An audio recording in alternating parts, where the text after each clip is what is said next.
Hello students, मैं मोहित गोयल आपका स्वागत करता हूं बच्चों आपके अपने YouTube चैनल MG क्लासेस पर। बच्चों आज हमें क्या पढ़ना है, एक्सरसाइज 1.3 का क्वेश्चन नंबर 1। और इस क्वेश्चन को कराने से पहले बच्चों मैं आपको ये बता दूं, अगर आपको पेपर के अंदर 4 मार्क्स चाहिए हैं, एग्जाम्स के अंदर 4 मार्क्स चाहिए हैं, तो इस एक्सरसाइज को अच्छे से कर ले। क्योंकि हर बारी बच्चों, चाहे कोई भी बोर्ड हो बच्चों, HBSC, CBSC, ICSE, हर बारी ये क्वेश्चन आपके पेपर में आता है। तो देखिए बिल्कुल ध्यान से, आराम से।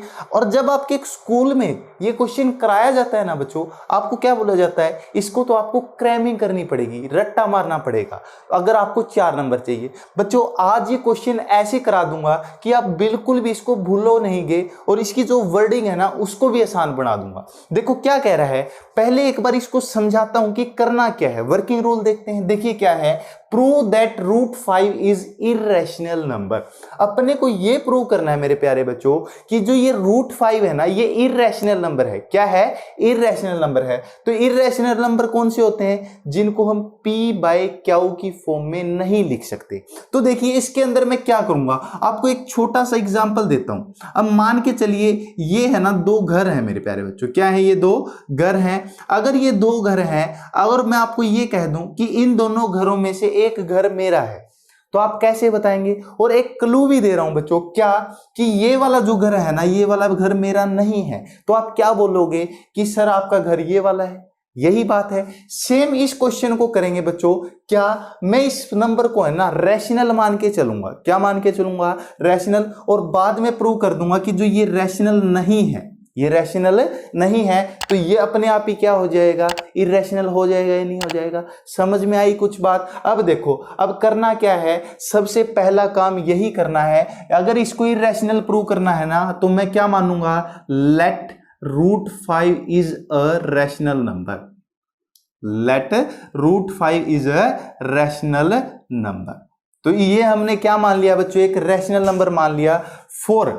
तो अब क्या हो जाएगा, तो √5 इज इक्वल टू मैं क्या लिख सकता हूं भाई, मैं P/Q की फॉर्म में। तो क्या लिखूंगा, for some integer, for some integer, कुछ भी मान लो बच्चों, for some integer, integer A and B, A/B लिख लो, P/Q लिख लो, कुछ भी लिख लो, वी कैन राइट। बच्चों सारी चीज इसके अंदर लिखने की है, लेकिन याद कुछ भी नहीं रखना है। We can write √5 is equal to में A/B, वेयर देखो बच्चों, अब मैंने क्या कहा भाई, ये इंटीजर होंगे, √5 इज इक्वल टू किसी की फॉर्म में होगा, क्योंकि मैंने इसको क्या माना है, रैशनल नंबर। तो इसको फ्रैक्शन की फॉर्म में लिख सकता हूं, A/B लिख दिया मैंने। समझ गए हो बात को? अब देखो बच्चों, वेयर जो ये A/B है ना, A एंड B आर को प्राइम नंबर। बताऊंगा बच्चों ये को प्राइम नंबर क्या होते हैं, को prime number, and be never be या फिर नॉट इक्वल टू क्या होगा प्यारे बच्चों, 0। अगर बच्चों एक बात बताओ, पहले ये समझाता हूं क्यों होगा नॉट इक्वल टू 0। अगर ये मेरे प्यारे बच्चों नीचे 0 हो गया ना, किसी के नीचे अगर 0 हो तो वो इन्फिनिटी बन जाता है, नॉट डिफाइंड, कोई वैल्यू नहीं रहती। आगे बात समझे? इसलिए ये कंडीशन है कि बी कभी भी 0 नहीं हो सकता। और अब क्या कहा है मैंने, को प्राइम नंबर। को प्राइम नंबर क्या होते हैं मेरे प्यारे बच्चों, जिनका A और B ऐसे फैक्टर हैं जिनका कॉमन फैक्टर सिर्फ 1 है। क्या है कॉमन फैक्टर? 1। जैसे 3 और 5 मान लिया, ये दोनों किसकी टेबल में आते हैं, 1 की टेबल में आते हैं या नहीं आते, तो ये दोनों आपस में क्या कहलाएंगे, को प्राइम नंबर कहलाएंगे। इसी तरह 5 और 7 ले लो बच्चों, ये आपस में क्या कहलाएंगे, को प्राइम नंबर। अगर मैं 2 और 4 ले लूं ना, ये को प्राइम नंबर नहीं है। क्यों? इनका कॉमन फैक्टर 1 तो है ही है, लेकिन दोनों ये है ना, ये दोनों पागल से ये है ना क्या 2 की टेबल में भी जाते हैं, तो ये को प्राइम नंबर नहीं है। तो आपको बात समझ में आ गई है कि को प्राइम नंबर कौन से होते हैं, जिनका कॉमन फैक्टर मेरे प्यारे बच्चों क्या होता है, सिर्फ 1 होता है। अब मैं क्या प्रूव कर दूंगा कि इन दोनों का है ना कॉमन फैक्टर 1 के अलावा कुछ और भी है, तो ये को प्राइम नंबर नहीं रहेंगे। और को प्राइम नंबर नहीं रहेंगे तो अपनी एजम्पशन गलत हो जाएगी रैशनल नंबर वाली, तो ये हम क्या कह देंगे, इरेशनल नंबर। आइए देखते हैं। अब एक बात बताओ, √5 इज इक्वल टू मैंने क्या लिखा है, A/B। अब ये मल्टीप्लाई में B इस साइड आगे किस में आ जाएगा, देखो सॉरी, इधर डिवाइड में B इस साइड आके मल्टीप्लाई में, तो A इज इक्वल टू में क्या हो जाएगा, √5 इंटू में B हो जाएगा या नहीं हो जाएगा। अब दोनों तरफ क्या कर दो बच्चों, स्केयरिंग ऑन बोथ साइड। ये थोड़ी सी जगह बच्चों क्या पता कम रह जाए, इसलिए मैं इसको इस साइड कर रहा हूं। तो क्या हो जाएगा, √5 इंटू में b इज इक्वल टू में a। तो क्या लिखोगे, squaring on both side, squaring on both side, दोनों तरफ क्या कर दो, स्केयरिंग। अब देखो √5 का स्केयर क्या हो जाएगा मेरे प्यारे बच्चों, 5, b का स्केयर और साथ में क्या आ जाएगा, a का स्केयर। यहां तक कोई दिक्कत है तो बताइए। अब एक बात बताइए, ये a स्केयर की वैल्यू है ना, या फिर दूसरे शब्दों में ऐसे लिख लो b स्केयर। अब ये मल्टीप्लाई में 5 नीचे आके किस में आ जाएगा, डिवाइड में। अब एक बात बताओ यार आप मेरे को कि a स्केयर बाय में 5 है, तो एक बात बताओ, a स्केयर बाय में 5, या फिर दूसरे शब्दों में यहां से ध्यान से देखना, ए स्केयर की ये वैल्यू है ना, क्या ये वाली जो वैल्यू है ना, इसको भी भूल जाओ, अगर इसको भी ना करते हो तो ये ए स्केयर की वैल्यू है ना, क्या ये वाली वैल्यू ए स्केयर की वैल्यू क्या ये 5 से डिवाइड नहीं होगी, मतलब ये वाला जो ये पूरा नंबर है क्या ये 5 से डिवाइड नहीं होगा, होगा ही होगा। क्यों, क्योंकि साथ में मल्टीप्लाई में क्या है, 5। अब एक बात बताओ, 5 इंटू में b स्केयर, अगर मैं इसको 5 से डिवाइड करूंगा, 5 से 5 तो कैंसिल हो जाएगा। तो पक्का है कि जो ये वाला पूरा नंबर है ना, ये पूरा नंबर किससे डिवाइड होगा, 5 से, क्योंकि बच्चों इसके मल्टीप्लाई में 5 है। जो भी आएगा, मान के चलो b की वैल्यू 3 है, तो 3 का स्केयर है बाय में 5 से 5 कट जाएगा, इसका जो भी वैल्यू होगी इस पे जाएगा या नहीं जाएगा, समझ रहे हो बात को। तो मैं यहां से क्या लिख सकता हूं मेरे प्यारे बच्चों, इसको इक्वेशन कुछ भी कह लो, a स्केयर इज हैंस, या फिर a square is divisible by 5, divisible by, a square is divisible by 5। एक बात बताओ, थ्योरम 1.3 क्या कहती थी, 5 मेरा एक प्राइम नंबर है, अगर a square is divisible by 5 है तो इसका स्केयर हटा दूं, a भी पक्का किससे डिवाइड होगा, 5 से डिवाइड होगा या ना होगा, होगा। तो क्या लिखोगे, then by theorem, then by theorem, समझ रहे हो बच्चों, then by theorem 1.3 a is also divisible by, a is also divisible by 5। यहां तक कोई दिक्कत है तो बताइए बच्चों। अब देखो, अगर a है ना, a स्केयर तो मेरे को पता चल गया कि वो है ना, a स्केयर 5 से डिवाइड होके b स्केयर से कहीं ना कहीं वैल्यू पे जाएगा। अब a भी है ना, a भी कहीं ना कहीं 5 की टेबल में आएगा, तो a को मैं 5 की टेबल में कहां पे मान लेता हूं बच्चों, c पे मान लेता हूं कि ये कहां से आएगा, c पे आएगा। और लिख दो, where c is any positive integer, c is any positive integer. बताओ, मुश्किल है मेरे प्यारे बच्चों कुछ भी। तो ये मैंने एक बात प्रूव कर दी कि a का एक फैक्टर है और वो फैक्टर क्या है, 5 है, समझ गए।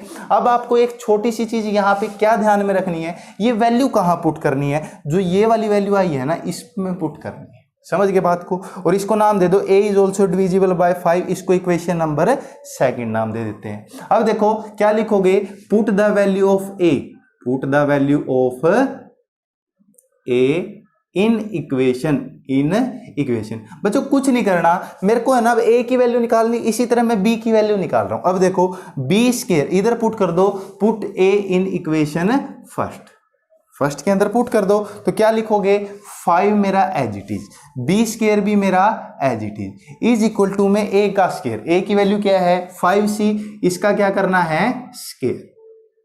समझ गए बात को, तो करो ना सोल्व, तो क्या हो जाएगा बताना शाबाश, 5 इंटू में b स्केयर तो मेरा एज इट इज, उसके बाद 5 का स्केयर बच्चों 25 और साथ में c का स्केयर। मेरे को बच्चों a की वैल्यू मैं निकाल चुका हूं, अब मैं b की वैल्यू निकाल रहा हूं और कुछ भी नहीं। अब ये मल्टीप्लाई में 5 उस साइड जाके किस में आ जाएगा, डिवाइड में, तो कितना हो जाएगा 25c स्केयर, बाय में चला गया 5। तो यहां से एक बात बताओ, b square is equal to मैं क्या लिख सकता हूं, ये कैंसिल हो रहा है ना, तो साथ में क्या रह जाएगा 5c square.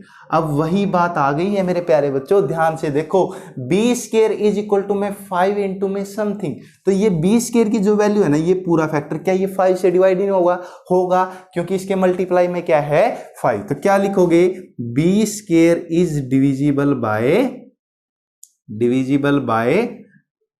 5, then by theorem 1.3 b is also divisible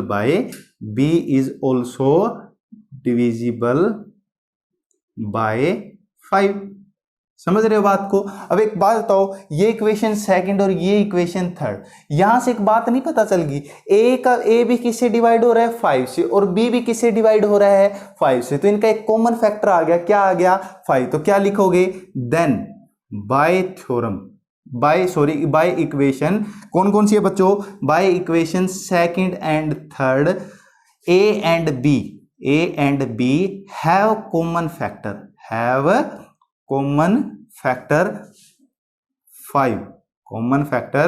5 other than 1। भाई एक से ज्यादा फैक्टर, एक तो था ही, उसके अलावा एक कॉमन फैक्टर आ गया 5।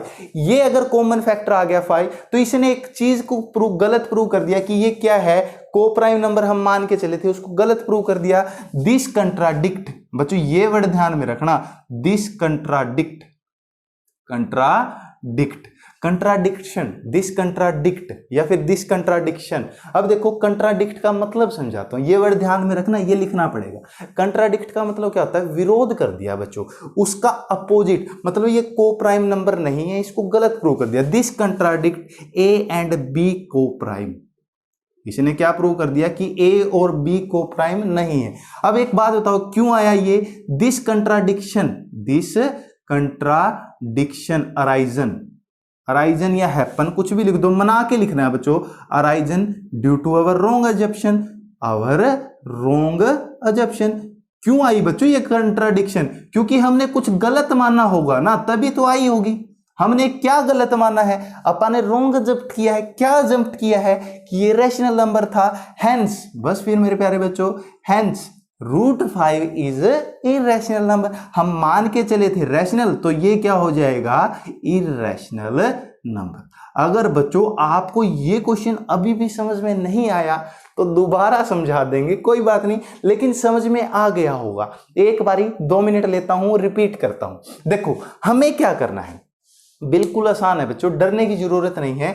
4 नंबर स्टार मार्क लगा लो। अब देखो क्या कह रहा है, प्रूव दैट √5 इज इरेशनल। तो मैंने क्या करना है कि उसको रैशनल मानना है। अगर रैशनल मानूंगा उसको किसकी फॉर्म में लिख दो, a/b की फॉर्म में। वहां पे a और b क्या है मेरे, कोई पॉजिटिव इंटीजर है, समझ गए बात को। और a और b साथ में क्या है, को प्राइम नंबर है, तो उनके कॉमन फैक्टर क्या होगा, सिर्फ 1 होगा। तो मैं इसी को प्रूव करूंगा कि इसका कॉमन फैक्टर 1 के अलावा कुछ और भी है। तो मैंने क्या किया, यहां से किसी की वैल्यू निकाल ली, ये मल्टीप्लाई में, डिवाइड में साइड आके मल्टीप्लाई में, स्केयरिंग ऑन बोथ साइड। अब ए स्केयर किससे डिवाइड हो रहा है, 5 से, तो bye theorem 1.3 A is also divisible by 5। अगर ये 5 से डिवाइड ए हो रहा है तो किसी ना कहीं आएगा सी पे। मैंने मान लिया भाई 5 की टेबल में कहीं पे भी आता है, ये किसी भी 25 पे, 100 पे, 1000 पे, वो मैंने सी मान लिया। मेरे को तो नहीं पता ना कहां पे आएगा, where C is any positive integer. ये वाली वैल्यू उठा के ना कहीं पे भी रख दो, क्योंकि मेरे को किसकी वैल्यू चाहिए, बी की। यहां पे रख देता हूं स्केयरिंग वाली में, ध्यान रखना स्केयरिंग वाली में, जहां स्केयर करके आए हो तो रख दी। यहां से मेरे को किसकी वैल्यू निकाल ली मैंने, बी स्केयर की। तो बी स्केयर भी देखो 5 से डिवाइड हो रहा है। अगर बी स्केयर 5 से डिवाइड हो रहा है तो बी किससे डिवाइड होगा, 5 से। तो bye equation second and third मेरे को क्या पता चला कि ए और बी को प्राइम नंबर नहीं है, क्योंकि इनका कॉमन फैक्टर अदर देन 1, और वो क्या आ गया मेरा 5। ये कंट्राडिक्शन आई, क्यों, क्योंकि हमने कुछ गलत माना होगा। This contradiction happen due to wrong assumption. क्या रॉन्ग अजप्शन थी कि √5 is rational, hence √5 is irrational number, hence proved. I hope बच्चों आपको ये वीडियो बहुत अच्छी लगी होगी। अगर ये वीडियो अच्छी लगी हो तो इसको लाइक और शेयर जरूर करें, और हमारे चैनल को सब्सक्राइब करना ना भूलें। मिलते हैं बच्चों अगली वीडियो में, जब तक पढ़ते रहें और आगे बढ़ते रहें। Thank you so much.